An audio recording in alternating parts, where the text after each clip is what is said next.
former Indian cricketer Captain Rahul Dravid, I would like to give the example.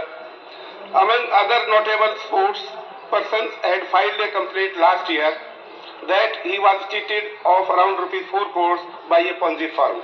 This had become a means in India, and certainly there was a need to address the issue with this dedicated bill, sir.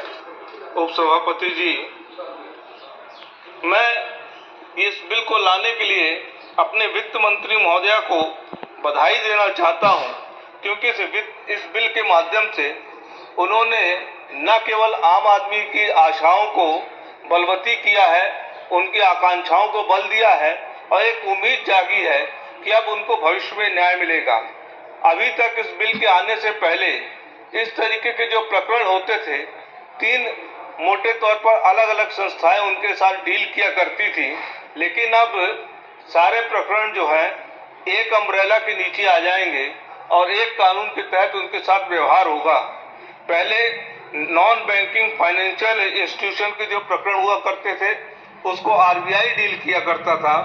Chit fund money circulation institution के जो प्रकरण हुआ करते थे उनको SEBI deal किया करता था, और राज्य के स्तर पर जो कोऑपरेटिव सोसाइटी थी, क्रेडिट सोसाइटी थी, उन कोऑपरेटिव क्रेडिट सोसाइटी से जो प्रकरण तैयार होते थे उनको स्टेट गवर्नमेंट्स डील किया करती थी। और इन तीनों ही कानूनों में इतने छिद्र थे कि अपराधी आसानी से ही निकल जाया करते थे, गरीबों को पैसा वापस नहीं मिल पाया करता था और अपराधी मौज किया करते थे। इस कानून के आने के बाद से इन तीनों में ही एकरूपता आएगी और यथासंभव अपराधी को घेरा जाएगा। इस बिल में ये भी जो प्रावधान किया गया है कि अपराधी को केवल सजा ही नहीं मिलेगी, उससे जो पैसा इन्वेस्ट किया गया है, गरीबों को लिया गया है, उसकी संपत्ति जब्त करके उसका पैसा वापस दिलाने की व्यवस्था की जाएगी।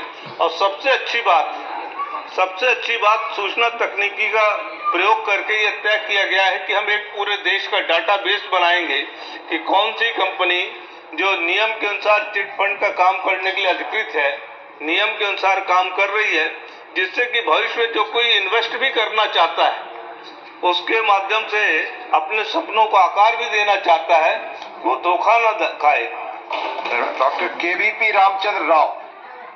I only hope this bill will